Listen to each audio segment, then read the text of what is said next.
Hello everyone, welcome to AMC Movie Talk for movie fans.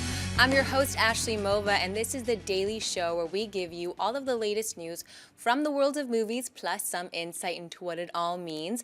Joining us as always is AMC Movie News Editor-in-Chief, John Campea. Greetings and salutations, everybody. Welcome to the best damn movie-related show on the internet, coming to you live from the Stream.tv studios here in Hollywood, California. We are so glad you decided to make us a part of your day. Also here, writer-director John Schnepp.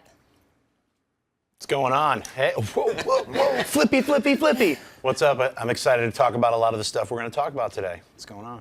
We've also got a special guest today, Editor-in-Chief of Collider.com, Steve Weintraub. Woo! How y'all doing Welcome today? back, Steve. Thank you for having me back. Glad to have you again. I obviously wasn't terrible last time.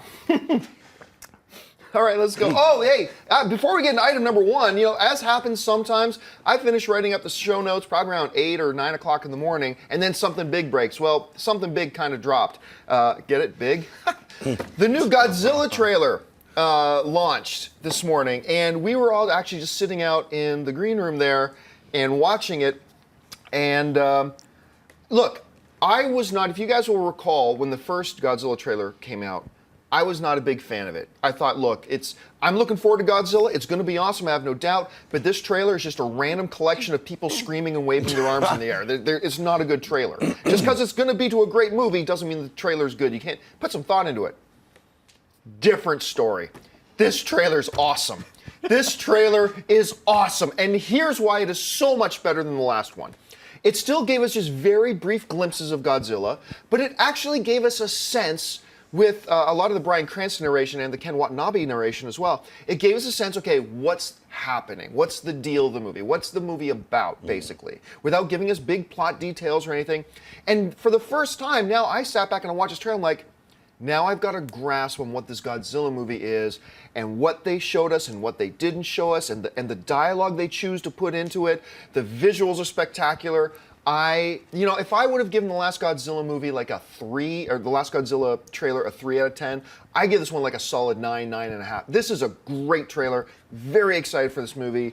Steve, you just watched it for the first time with me. Your thoughts on the new Godzilla trailer? I think the new Godzilla trailer was great. As we were talking outside, the thing what's really funny about this is that the problem with these VFX movies is that you're often getting the shots like weeks before the movie's going to come out. The final shots come in. Yeah. And the thing that's so smart about this trailer, and I don't think a lot of people are going to realize it, is you don't see many shots of the monster. There's a reason for that. The shots aren't done. So, like, you're watching the trailer, and they have to sell Bryan Cranston. They have to sell the story because they only have so many shots of the monster that are actually finished. And that's why you only see it for, like, what, 5 seconds of the trailer? Maybe 5 seconds if you added it all up. But it's great. It's so well cut because you don't realize you're not getting it. But that's the reason. Schnepp? I love this trailer as well. I mean, I was in the same boat as you with the first trailer. I thought it was like, it felt like a 1970s earthquake compilation. It was just people screaming and running and buildings shaking. And, and this one, excuse me. Wait, Fat Man needs to drink some water. Someone will get that.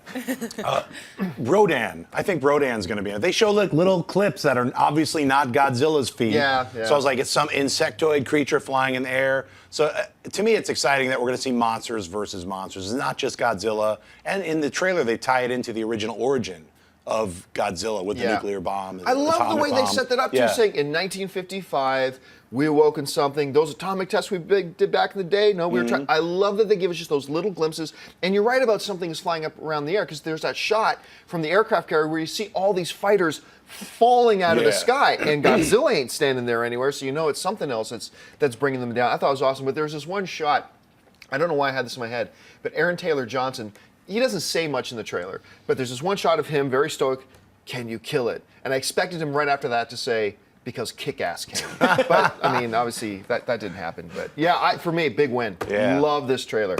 All right, let's move on to the first official topic of the day. Alrighty. The lead actress for the upcoming Ted 2 has been cast, and it's not Mila Kunis. Actress Amanda Seyfried will be taking on the leading lady role, with Kunis's character appearing only briefly or not at all in the film. According to the report, the dropping of the Lori Collins character is said to be a wholly creative decision on the part of Seth MacFarlane. Ted 2 is set to hit AMC theaters on June 26, 2014. John, do you like this shuffle in the Ted cast? No, I don't. I've never been a big fan of Amanda as an actress. Not to say I've never liked her in anything. There are a couple things. She was pretty good in Lovelace last year, which I thought she was pretty good in.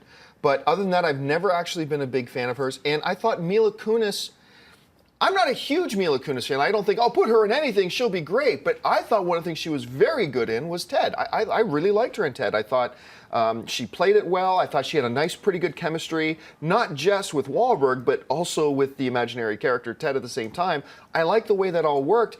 And this whole notion of, why take her out? I don't understand what the rationale. Now, granted, we don't have Seth MacFarlane sitting at the table with us to explain to us the very good reason he's taking her out. So we're just left to speculate. And in my speculation, I'm thinking, this is a bad switch. Mila Kunis and Amanda Seyfried, that's not an equal switch. To me, you've downgraded. And I know that sounds a little bit harsh. And like I said, nothing against Amanda personally. She's a very sweet girl, but I don't know why you would do this. Schnepp, how do you see this? I'm going to fight you. Uh-oh, I think it's an upgrade. I love Amanda. There we go. When I heard that they switched out the casting, I think there's going to be something with Mila. Maybe if she's in it for a second or not, it'll be in the very beginning. And then Amanda's going to come in. It's going to be a love triangle. It's going to be a fight between But Wahlberg. she's not going to be in there much. They said she's hardly going to be in the film at Amanda? all. No, Kunis. No, I'm saying Amanda is going to be the new love interest for both Ted and Wahlberg. Oh, I see. I think it's going to be create. Okay. That's my guess as to why they're switching it up, is to maybe make them fight each other over this one woman. So, I think she's a great actress, so I'm happy to hear it. So. I gotta agree with this guy right here. I think that Amanda is a great actress. I think she's great in Mean Girls. I think she's great in everything she's done. I really like her a lot. I also think that keeping Mila around, you've already established the storyline of them fighting over Ted, and I think that if you keep her in the movie, what's the story? How do you make it play again where they're going to fight again over Ted and whether or not he should be in the life? I think that if she's not in the movie, you have a lot more room to do more storylines, more stuff. And I think that's one of the things that's great when TV shows or when stories add new characters, because you can then, make that as the storyline can go further. I really do like her in the movie, and ultimately, I have a lot of faith in Seth MacFarlane. I think he's an incredibly talented writer and comedian, and I think that if he wants to do this for story reasons, I'm willing to give him whatever he wants to do. It's funny because I was just watching the Million Ways to Die in the West Red Band trailer again, which if you have not seen that trailer, you must. It's funny. But there was this one shot where he's sitting at a powwow of some sorts, and they're supposed to be speaking in a native language, and he's saying, Mila Kunis, as if he's trying to say something with subtitles, right? And I'm like, I wonder if he's taking a shot at Mila Kunis or if that's just some fun. And then 2 days later, after watching that trailer again, I'm basically dropping Mila Kunis from Ted 2. I thought, I wonder if there's something more going on there. But it's probably just for story reasons, but I don't like it, but you two guys clearly do.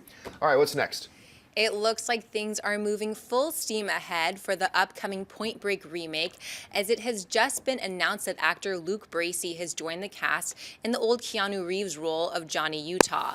Bracey will star opposite the previously announced Gerard Butler, who will play the Patrick Swayze role. Not well known to the North American audiences yet, Bracey has spent most of his career in the Australian soap opera Home and Away, which has also produced such actors as Heath Ledger, Isla Fisher, Julian McMahon, Chris Hemsworth, Guy Pearce, Jason Clarke, and Naomi Watts. Schnepp, what do you think of this casting and of Point Break moving forward? It's more the what don't I think about it. I could care less. I think Point Break is a great film. It serves the same purpose as Roadhouse, which should be remade by Tommy Wiseau. That's the only remake that Roadhouse should. Maybe Tommy Wiseau should be involved in Point Break. I'm just kind of tired of these, I know remakes work all the time. Everyone's doing remakes, but to me, Point Break, it's just not my thing. So sorry to sound so bitter about it, but I just don't care. Steve? I think the original Point Break is great. I have literally no interest in this movie at all, the remake. I think there's many other films that could be remade before this one. And the thing is that, this is a genre that we've seen again and again. Like it's not a genre that Right, it doesn't demand a remake. I guess that's why I was like, why remake this? There are a ton of other films that could be remade, and there's a reason to remake them. Yeah, I mean, we've seen the story before. Like, also, Point Break is a great movie. Yeah, it's not really fun. Yeah, exactly. Like, the best you're gonna do. Like, we were just talking off camera. Like, I like the RoboCop remake. I think there's a lot of subtext to it. I think it's surprisingly well done. I think it has a lot to say, but it's still, for me, not as good as the original. Right. I think that's the best this Point Break movie can be, is that it can be a decent movie, but it's not going to be the original. Anyway, that's just me. I have no interest in this, but I'd love to be proven wrong. I'm the guy who always says, remake everything. I'm totally fine with remakes because it doesn't do anything to the original film, blah, blah, blah. I agree with you guys. This just doesn't... Look, besides the fact that it just doesn't feel like a good one you should remake right now, there is now a different social context than when the original came out 20 years ago. And by the way, they already remade Point Break. It was called Fast and the Furious. And I'm serious. Watch Point Break and then watch Fast and Furious. I kid you not. Plot point by plot point by plot point by plot point. It's an exact copy, except instead of surfing, they're racing cars. I mean, it's an exact ripoff. I've since become a fan of Fast and the Furious, but I was always mad at the first Fast and the Furious for being just a Point Break ripoff, and Point Break is so good. It's just so good. Now, I'll say this. The only other guy I could see playing Bodhi better than, say, Gerard Butler, because I actually think Butler's a pretty interesting casting for that. Matthew McConaughey would have been an interesting Bodhi. And I have no problem with them casting this kid but I just think we're in a different social context now. I don't think it'll have the same impact that it did before. And are they going to throw a new X Games, extreme sports to do the thing? I just have to say, I have no objection to the casting. Right. This kid might be a really good actor, and I like Gerard Butler a lot. But again, I have no interest in this movie. No, I agree with you. All right, what's next? Oh, wait a second. We're all out of main topics. Now it's time for buy and sell. This is how buy and sell works, folks. In front of her, Ashley's got a few other items in the world of movie news. She's going to run them down. Then Schnepp, Steve, and I are simply going to say whether we buy it or sell it. So, Ashley, what do we got? It's being reported that actor Joseph Gordon-Levitt has taken the lead role in director Robert Zemeckis' upcoming film To Walk the Clouds. The film is a narrative account of the true story of Philippe Petit, who christened the newly built World Trade Center back on August 7, 1974, by tightrope walking in between the two towers on a wire cable. This was the same story and subject matter of the 2008 Academy Award-winning documentary Man on Wire. Steve, buy or sell a narrative retelling of Petit's story starring Joseph Gordon-Levitt? Oh, I'm buying this. I'm full on 100% in this movie. I think that Zemeckis is been a questionable live action director recently, but I think that the 3D on this movie can be exceptional, especially making you feel sick when he's walking over the rope. And Joseph Gordon-Levitt is easily one of the best actors working right now. When he has the right material, I think anyway, I'd buy this. Yeah, I'm going to buy this too. And it's really fascinating. I love what Joseph Gordon-Levitt is doing with his career. He's diversifying the roles he's taking so much, and I like that he's doing this. And if you haven't seen Man on Wire, watch it. It's a fabulous documentary. And it's funny, I think it was just a few months ago, that dude who did the tightrope walk across the Grand Canyon, remember that a few months ago? And I remember we were watching that in a sports bar when that was on, and we're like, our stomachs are tied up in knots. It's crazy how just a guy slowly walking like this for 20 minutes is absolutely excruciating. It's so tense. This sounds great to me. For me, it's a buy. It's a buy for me, too. When I was a little kid, I was telling you before the show started, when I was a little kid, I saw a tightrope walker on TV live fall to his death. And this probably affects you. It scarred me quite a bit. I've had a fear of heights, but I've been recently, thanks to GoPro, watching all those crazy, I'm a mountain climber hanging off the skimmy, weird edge of a cliff with nothing but powder, stomach weird, palm sweating, oh my God! Luckily, I'm just watching it safely from my computer. My hair on my arms is real. Just thinking about those two idiot Russian dudes climbing that. I don't know if you guys have seen that. Them climbing the tallest building in Russia. It's Things I could never do. Yeah, things I could never do. So if they're going to even employ a little bit of that flavor into this film, I'm there. And I think Joseph Gordon-Levitt, you're right. He's doing all kinds of amazing films with his career. So I'd like to see Zemeckis knock it out of the park. Yeah, well, here's hoping. All right, what's next? Looks like there might be some hope left for those wanting a sequel to the 2012 action film Dredd. At a recent convention, Dredd star Carl Urban told the audience that there have been conversations between Lionsgate Studio and screenwriter Alex Garland about a possible sequel. John, buy or sell that we'll actually see a Dredd 2? I'm going to sell it. I look, first of all, I'm one of the guys who unashamedly loved Dredd. I thought that movie was just flat out awesome. Let me just dispel a myth right now. A lot of people saying, Dredd was the Raid ripoff. They were actually in production at the same time. One was never a ripoff of the other. But the fact of the matter is this. The production budget alone, without marketing, without anything like that, was $50 million. Did you say 50? 50. 15. 50. 50. Are you sure about that? Yes. I thought it was lower than that. My bad. It is 50, and it made like 32 million worldwide. So, and then you got to take out of that producers' points, you got to take out of that film exhibitors, so the studio probably ended up with $20 million. They probably took about a 40, 50, 60 million dollar bath.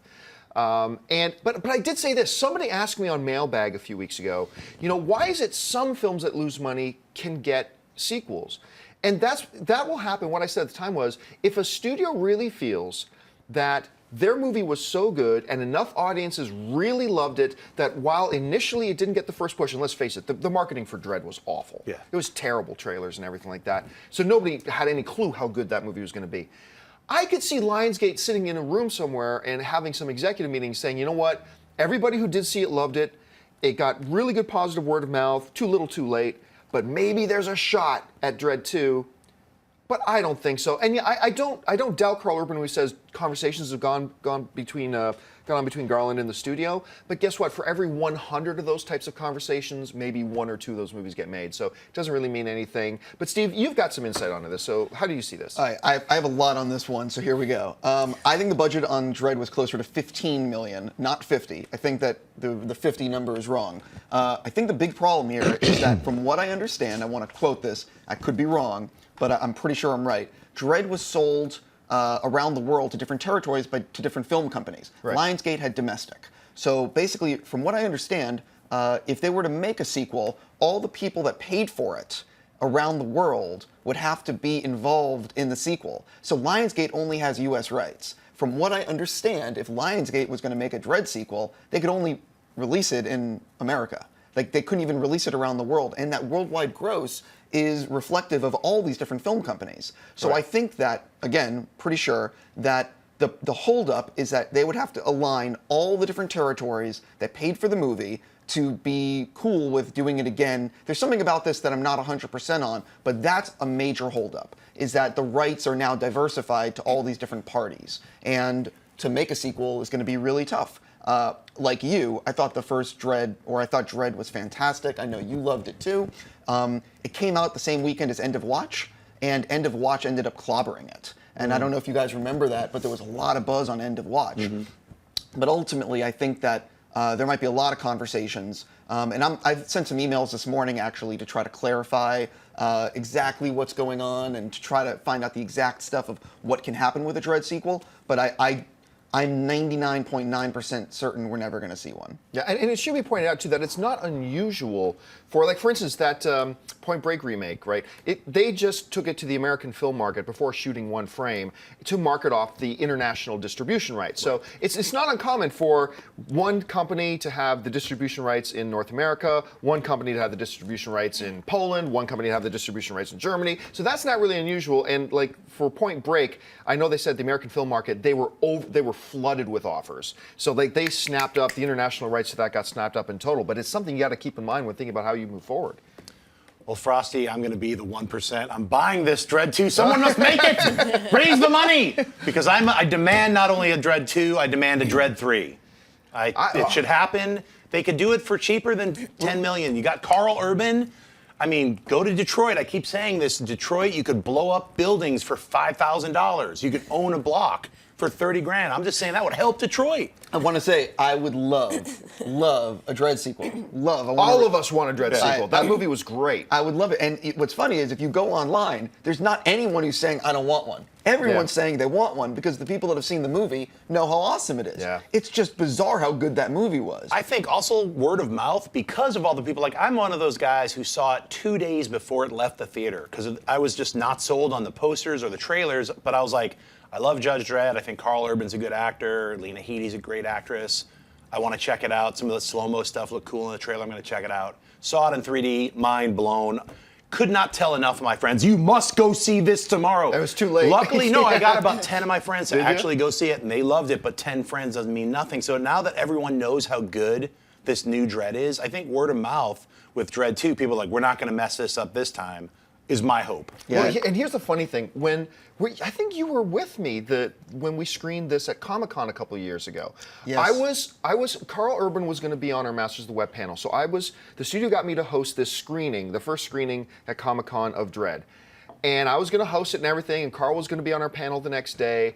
And I secretly still thought the movie was going to suck. I thought this is going to be awful. And I'm trying to think, how am I going to introduce it, and how am I going to hype this movie up tomorrow that I know is total crap and all this kind of stuff. And so then I'm sitting in the chair and watching the movie, and I don't know why. I thought it was a PG film. I didn't realize it was rated R. So I'm sitting there in the theater the first time at Comic-Con, and they start playing it, and that first scene when that dude got hit by the van and his bloody body just explodes, I'm like, whoa, I don't think this is PG. And then it went on. Love this movie. Absolutely love it. I'm sorry, we've gone overtime on this. What's next? After making $270 million at the worldwide box office on a mere $37 million budget, it should come as no surprise that New Line Cinema is moving forward with a We're the Millers sequel and have reportedly hired screenwriter Adam Steichel to pen the script. Schnepp, buy or sell a We're the Millers 2?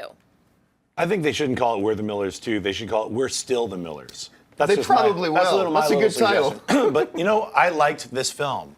I thought it was a really funny summer film. It wasn't one of the greatest, this is the end. It didn't compete with my top comedies of 2013. But I laughed quite a bit. There were a lot of funny moments. Jennifer Aniston's great. Everybody in it was great. So, I'm glad they're making a sequel. I'll go see it. It's one of those films which to me is like, it's like kind of I'm not going to say it's like check your mind at the, cinema, popcorn, but it is kind of like that, so.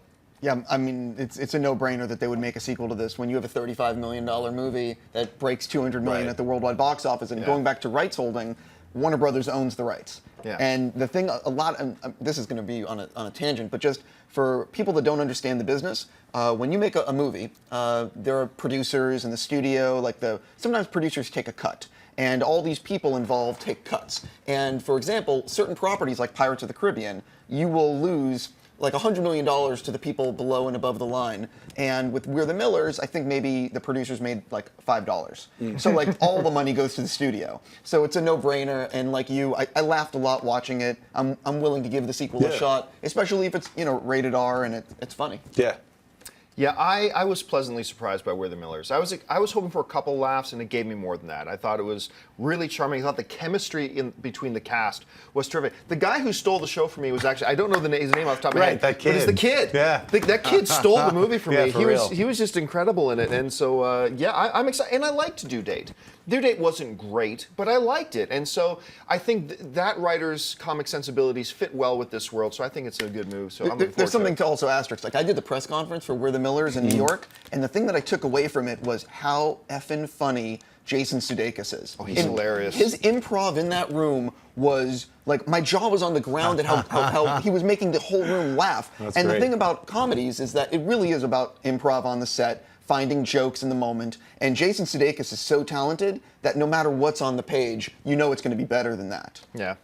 All right, folks. Well, we've reached that part of the show for Mailbag. Now, before we get to Mailbag, I want to remind you, we do this show live Monday through Friday at 11 a.m. Pacific Standard Time. And if you're watching us live, we always leave a few minutes at the end of the show to take your live questions via Twitter. So if you're watching us live, you can tweet us questions right now at AMC Movie News. So you can start sending those Twitter questions in, and Ashley will get to them a little bit later. But for now, it's time for Mailbag. Listen, if you've got a topic or a question you'd like us to bring up on the show, email us anytime at amcmovietalk@gmail.com. Ashley's got a few mails pulled out of the mailbag, so Ashley, what do we got? Young O writes, are actors/actresses told by the studio ahead of time what they can reveal about a movie or what and when they can leak out certain spoilers? Or is that left up to the privy of the actors/actresses? It seems in the past some actors have given away too many spoilers or even said something that on the surface seemed nonchalant but actually revealed quite a bit when you dissect what they actually did say or the context in which it was said. Studios are very, very adamant about what actors can and cannot say. And these actors are professionals. They've done this before. They know what they can and cannot say. And so it always makes me laugh when I read these stories about, oh my gosh, remember the Star Trek thing? Carl Urban accidentally slipped out that the villain is actually Greg, whatever they thought the name of the villain was going to be. Carl Urban, actually, it's confirmed. Carl Urban did it. And so many of us try to say, don't be stupid. Carl Urban's not an idiot. He didn't leak the name of the thing. We all know it's going to be Khan anyway. But that happens. And no, I think, have mistakes and slips happened in the past?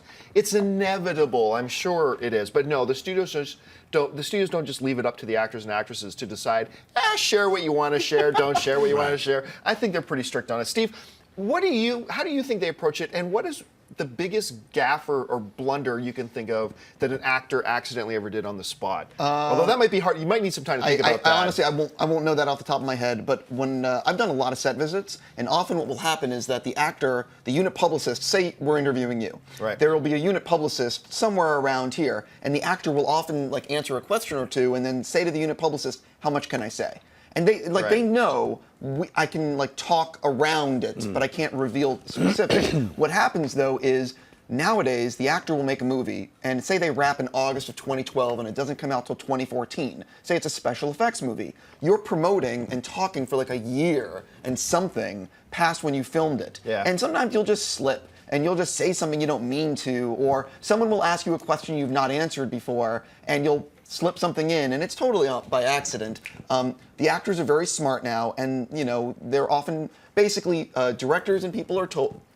The actors are told what they can and can't say. Sometimes they mess up, and sometimes as happens. I love the graphic rating up to that. Yeah, there's a very it's called an NDA. Yeah. It's non-disclosure agreement, and it's once you sign that, there's a lot of things that can happen to you if you have a big mouth. And Steve and I have to sign a lot of these too whenever we do certain set visits. Right. There's usually for critics there's a certain amount of time. What is it called? Before you can talk about embargo. Yeah. So for the critics, it's an embargo. For people who are actually making it, it's an NDA. There's all these things that you're supposed to abide by, and legally they can sue you, or if you're an actor or writer or director, they can take a lot of your money away from you because you could be causing a problem financial in harm financial making of money. I think when you're making a movie, you don't sign an NDA, but I think when you're involved in a project that's really secretive, like say a Star Wars thing, or something that there's a lot of secrecy, that's when you probably sign an NDA or some sort of real contract to protect everyone involved. Because and it's funny you mentioned we're talking about this because I'm wondering, they start filming Star Wars really soon, and I am convinced that they've cast people convinced of it, and it is amazing absolutely that nobody knows. Because why? Because of these NDAs. And they take their parents of those actors, hold them in some prison in Russia. The Death Star. Yeah. I mean, that's the only. It's crazy. But all right, let's get on to the next question. Brian Cochran writes, hey guys, love the show. My question is, do you think that given its rise to cult status, that we could ever see a remake or even possibly a sequel to Fight Club? It is one of my all-time favorites and would be thrilled to see a new take on it. Thanks, and bring on the filthy. I have to take this one. Sure. Hollywood, I'm looking right at you. If you touch, remake, do anything with Fight Club, I will burn this city to the ground. I will burn it to the ground. I mean, that movie is one of my favorites of all time. Yes. It's a genius. It's genius on every level. Fincher, Jared Leto, everyone involved in that movie. I don't want a sequel. I don't want a prequel. I don't want anything done to it. It is flawless. Leave it the F alone. I'm fine with remaking it. I really don't care. You know why? Because your original will still be there. No. It won't magically make your DVD disappear and lose all the data off of it. But here's why I'm going to say no. Oh, okay. It would be like trying to remake Sixth Sense. Try rewatching Sixth Sense having already known what the real ending is and really what it's all about, you lose like something very key from the experience of watching it. Once you've seen the end of Fight Club, what's the point of making another version when it just takes so much away from it, and that's why I don't think you remake Sixth Sense. That's why I don't think, while I'm totally cool with remakes in general, you don't remake this, because it's that ending that adds so much to the film that's so special. Anyway, Schnepp, what do you think? I think above and beyond just the ending, I think there's an artistry to filmmaking in general. Like there's a craft that rises to the cream to the of the top is like certain films, like Goodfellas. You have films that, like, it would be like, oh, they're remaking Goodfellas. You'd be like, what? I mean, that to me is like, Fight Club is even above and beyond that. That's a film that was made by artists in cinema. And it's a film that is so well made in every aspect. I mean, I just watched it again, like this past year at the ArcLight. They had a screening of Fight Club, and it stands up to every single film that came out in 2013, in my mind, and beats it down. It's one of the best films ever made. It's like saying, let's remake Citizen Kane. David Fincher. I mean, yeah. David Fincher. The talking, even uttering, let's remake a David Fincher movie is like, I will punch you in the face. Well, look, It's Alien like, 3, don't punch me. It's right Wait, here. no, I'm just saying, he's made some films that suck, you know? I'm going to defend him right now. He came into that with, he had no clout when he was making that. Right. And there was a lot of script issues. There was a lot of issues in what he wanted to make and what the studio wanted, two different things. You'll notice that from there, he has turned in some exceptional work. I gotta stop pauses, guys, because we're running out of time, and we have to get to some questions from the live chat board. But I'm sure we could go on about this for another 20 minutes. I was just going to say Zodiac. So we just got a couple of minutes left, but we favorites. promised we'd take some live questions from the stream. So Ashley, what questions do we have on the Twitter stream? Bazinga Guy writes, what movie genre do you think is hardest to make a sequel on? Probably drama. Dramatic stuff is tough to do sequels on. I mean, you can do sequels of anything, but I'm going to think of what would be the hardest from scratch to do a sequel from. Probably a drama of some kind. Actioneers and thrillers and things like that, those seem to lend themselves more to sequels. But maybe if I think about it, you guys can easily change my mind on this. I would think the hardest sequel would be an amazing film like Fight Club. Would be the hardest thing to make a sequel to. I agree. Sequels, the easiest sequels are, I think, in my mind, animated films. Like you can make a Frozen 2 like that. Yeah. It's like a dacry. Superhero film. Yeah, superhero films. I disagree. I don't think it's as easy to make an animated sequel as you're saying, because Frozen, I love that movie. Yeah. But I mean, when it's based on original source material and you have books and everything, of course, I'm actually going to agree with you. I think that doing sequels to dramas are a lot harder than making another action thriller or even a comedy. I mean, look at I think the drama is probably Who's really lining hard. up to see In the Garden of Good and Evil 2? Yeah. Monster 2. Horse Whisperer 2. Who's lining up for that? Not me. All right, what's next? Zach Couch writes, question, which movie is better, Frozen or Lego? Yes, somebody actually asked this yesterday too. No, somebody asked me that on Mailbag on the weekend. I said this: I adore both of these films, but these are also two very different types of movies. They both have different sets of strong suits. I am very slightly going to lean towards Lego just because I just found myself a little more overall entertained, but I adore Frozen, and I will never argue against anybody that would pick Frozen over Lego. Love them both. For me, it's Lego. I wouldn't pick either. I mean, I think both are exceptionally well-made films, and I think that I've had this conversation many times with many people. I think art is very subjective, and I hate picking a favorite over one or the other. I think we can appreciate both. That's why I don't give a crap who wins in the Oscars. I care about the nominations. Ultimately, that's really what matters, is that you're nominated to the top. Who wins is politics and who shook enough hands and whatever. Schnepp? Well, I've only seen Lego. I still have not seen Frozen. Don't kill me. But yeah, I'm going to see Frozen, so I wouldn't be able to pick. So. All right, what's next?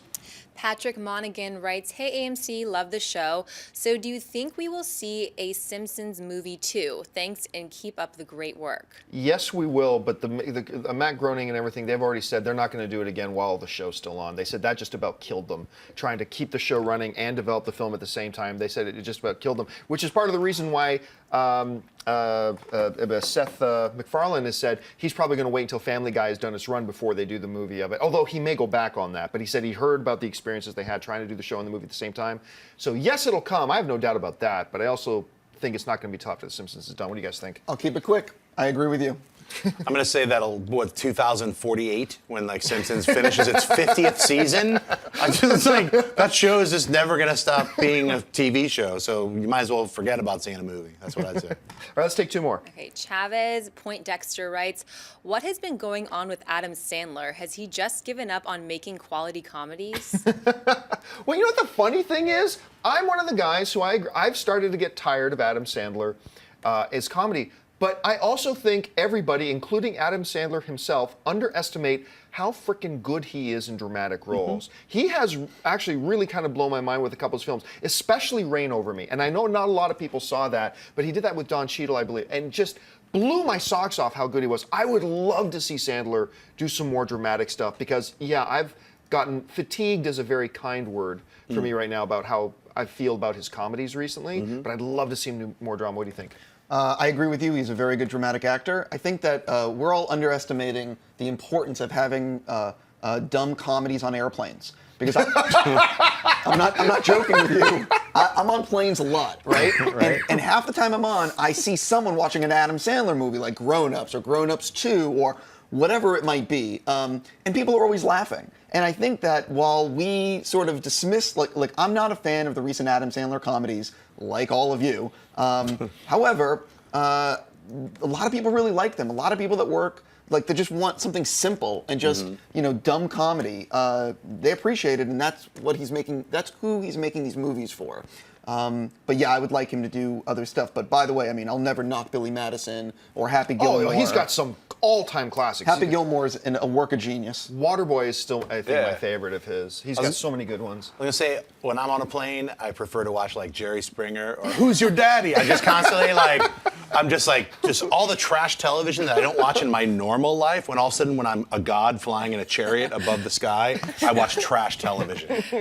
But Adam Sandler, Punch Drunk Love came to mind when I thought of it. He's done a lot of, even I think it was called Funny People. Funny People. I didn't like Funny People I personally. didn't like Funny People I either. did. I liked it and didn't like it. I liked it, but it was so uneven. But ultimately, I said, you should check it out. As if you're into comedy and do comedy, I think it definitely has some very good spots in it. I have to say, just real quick on Funny People, there's parts of it I really like, but the thing that took away from it is he's supposed to be this really funny comedian, and he's never really funny in the movie. No. That's just me, though. All right, let's take our last question of the day. Britt writes, if you were a Disney executive, which fairy tale or fantastical story would you make an animated movie? I can't think of any that they haven't already done. Off the top, I can't think of any really popular. Is there maybe one of the Grimm stories they might? Another one of the Grimm stories they might? But I think they've got all the major ones covered. Can you guys think of anything off the top of your head? I have something off the top of my head. What's that? The sequel to Tron. I need a third Tron movie, so hi Disney. I know we haven't talked in a while. You know how I feel about Tron Legacy, the missed opportunities, but it was still a really cool world. I'd really like you to reconsider and move forward with another Tron movie. Maybe I could help back that up a little bit if you'd see this original Recognizer T-shirt. Maybe you can merge those two worlds in Tron 3 and do a little back and forth. I think that would be Frozen 2 meets Tron 3.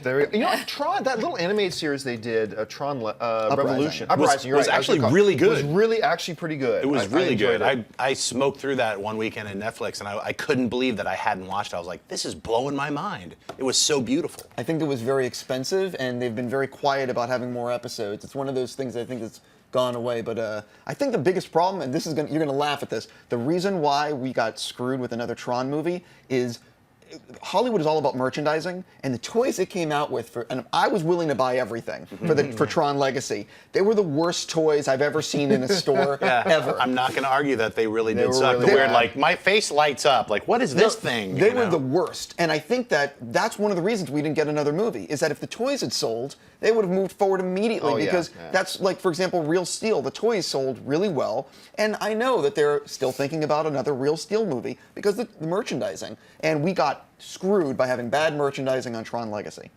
All right, folks, so listen, that's all the time we have for today. Thank you so much for joining us. Listen, don't forget, there are a lot of great films playing in AMC theaters right now. Head on over to www.amctheaters.com for your theater, showtime, and movie ticket information. If you want an audio-only version of this episode, you can look in the description of this video, and you'll find links to our Stitcher Radio and our iTunes. And listen, if you haven't done so already, click on the subscribe button, become a subscriber to our AMC Movie News YouTube channel. I want to thank, first of all, those guys sitting at this table with me, who's sitting way over there, the one and the only director of the upcoming film, The Death of Superman Lives, What Happened, Mr. John Schnepp. Schnepp, where can people find you online?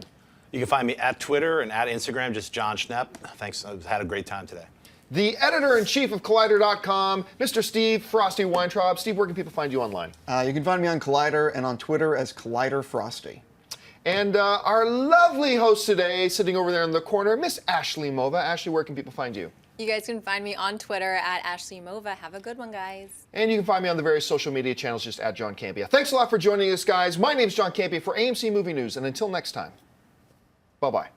If you like this video, be sure to give it a thumbs up, and don't forget to subscribe to AMC Movie News on YouTube. It's free and a great way to stay updated with all the latest movie news and check out our daily show, AMC Movie Talk. Also, don't forget to check us out on Facebook and Twitter to stay in the loop for our special prizes, giveaways, and contests.